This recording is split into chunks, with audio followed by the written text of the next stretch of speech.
Every house has secrets. Everybody in town thinks the place is haunted. But what happened in this house is a mystery that began a long time ago.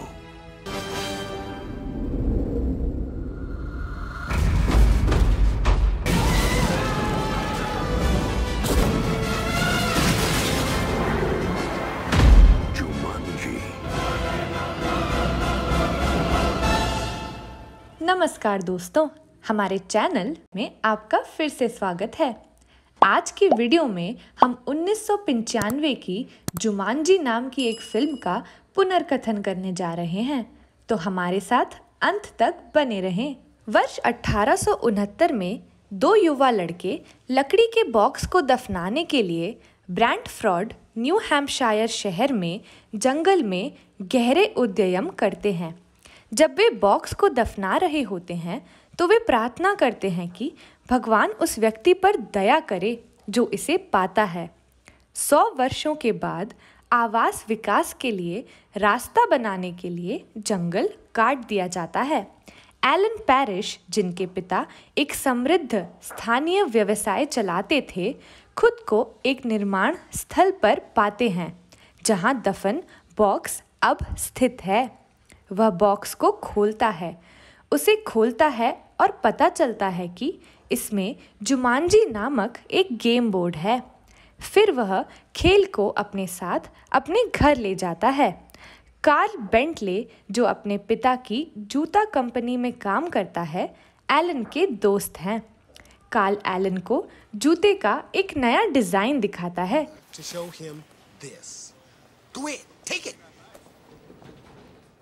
जो उन्हें लगता है कि लोकप्रिय होगा। Elon जूता खो देता है और प्रमाण स्वरूप यह एक कन्वेयर बेल्ट पर समाप्त हो जाता है, जहां एक मशीन को नुकसान पहुंचाता है। कार्ल स्वीकार करता है कि वह इस घटना के लिए दोषी है और प्रमाण स्वरूप वह अपनी नौकरी खो देता है। उस रात एलन के माता पिता उसे बताते हैं कि वह जल्दी ही एक निजी बोर्डिंग स्कूल में जाने वाला है। यह आंशिक रूप से एक पारिवारिक परंपरा को बनाए रखने के लिए है और आंशिक रूप से उसे अपने पड़ोस में धमकियों से सुरक्षित रखने के लिए है, जो उसे अक्सर पीटते हैं। वह पसंद से सहमत नहीं है, इसलिए वह भागने की योजना बनाता है, जबकि उसके माता पिता दूर हैं। उस शाम वह अपने स्कूल की एक छात्रा सारा से अचानक मिलने आया है, जो उससे बात करती है क्योंकि वह उससे बात कर रही थी। वह उसे एक साइकिल वापस दे देती है जो बदमाशों ने चुरा लिया था।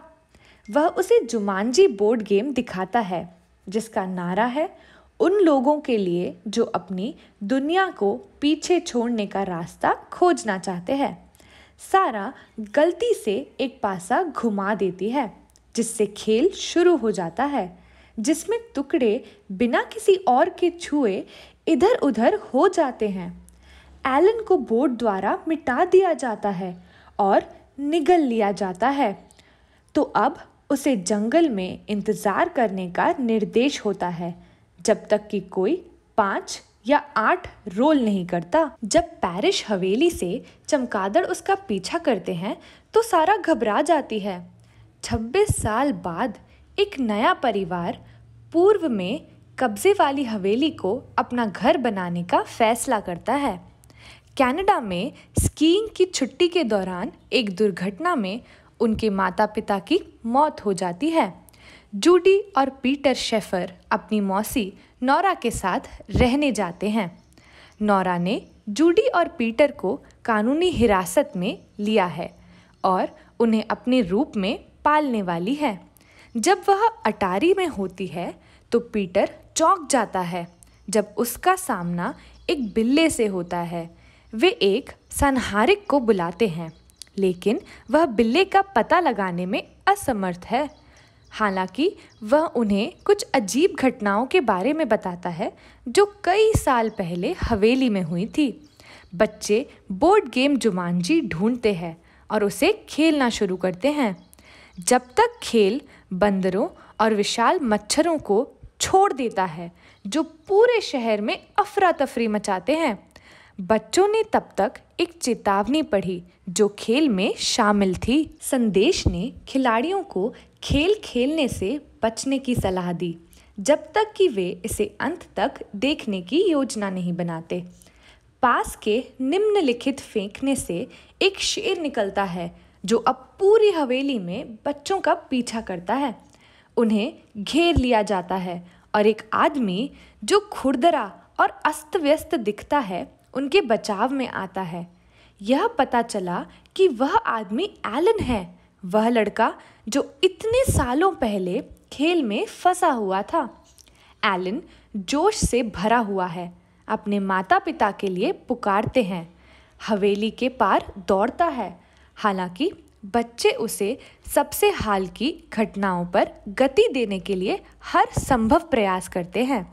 एलन डर से उबरा हुआ है, दरवाज़ा और गली से बाहर निकलता है, जहां वह लगभग एक पुलिस अधिकारी द्वारा कुचल दिए जाता है।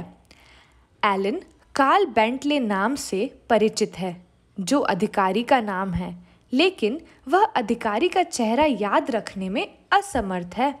जब अधिकारी एलन की अजीबोगरीब उपस्थिति को करीब से देखने के लिए बाहर कदम रखता है, तो बंदर जो पहले हवेली से भाग गए थे पुलिस की गाड़ी में चढ़ गए और घटनास्थल से भाग गए। एलन अपने दिवंगत पिता के जूते के कारखाने के स्थान की यात्रा करता है, केवल यह पता लगाने के लिए उसे वहां छोड़ दिया गया है। एलन को एक बेघर व्यक्ति द्वारा बताया गया है कि जो वर्तमान में इमारत में रहता है कि एलन के पिता सैम पैरिश ने अपने बेटे को खोजने के लिए व्यवसाय बंद कर दिया, जो गायब हो गया था, और उसने 1991 में अपनी मृत्यु तक ऐसा किया। एलन के पिता का निधन हो गया। 1991 कारखाने के बंद होने के प्रमाण स्वरूप ब्रैंडफोर्ड की व्यवस्था पूरी तरह शक्तग्रसित हो गई थी और यह कभी भी पूरी तरह से ठीक नहीं हुई है। मच्छरों के प्रोकैप से शहर में हाहाकार मच गया है। एक परित्यय कार को खोजने के बाद एलन, जूडी और पीटर खेल को पूरा करने का प्रयास जारी रखते हैं, लेकिन हवेली के पास जाते हैं। एलन ने घोषणा की है कि अब वह घर का मालिक है और खेल में भाग लेने से इनकार कर देता है। वह बच्चों को चेतावनी देता है कि शेर, बंदर और मच्छर अभी शुरुआत है और इससे भी ज़्यादा खतरनाक चीज़ें उनका इंतज़ार कर रही हैं। पीटर एलन के अपराध बोध का उपयोग करता है और अंत में उसे खेल को पूरा करने के लिए सहायता करने के लिए मना लेता है और एलन पीटर के दबाव के आगे झुक जाता है। वे इस तथ्य के बावजूद खेलना जारी रखने का प्रयास करते हैं और खेल अब उनके पास के रोल से प्रभावित नहीं होता है। एलन आखिरकार इस नज़ारे पर पहुंचता है कि सारा, जिस व्यक्ति के साथ उसने कई साल पहले गेम बनाया था, उसे भी हिस्सा लेना चाहिए। वे पाते हैं कि वह अब एक समावेशी जीवन शैली जी रही है और उसे वापस उस हवेली में ले आती है जहां उसका पालन पोषण हुआ था। 26 साल पहले हुई दुर्घटना से आहत होने के बाद उसे अपने मानसिक स्वास्थ्य के लिए पेशेवर मदद लेनी ज़रूरी थी। एलन उसे गतिविधि के भाग लेने के लिए राज़ी करने में सफल होता है और फिर वह पासा घुमाती है, जिससे प्रमाण स्वरूप खतरनाक लताएं निकलती हैं जो मांसाहारी फूल पैदा करती हैं, जिससे समूह सफलतापूर्वक लड़ता है। अगले रोल में वैन पेल्ट नाम एक औपनिवेशिक हाथी शिकारी का पता चलता है, जो बोर्ड के अंदर कई वर्षों से एलन की तलाश कर रहा है। जब आदमी उसका पीछा करता है तो एलन को घर से और गली से भागने के लिए मजबूर किया जाता है।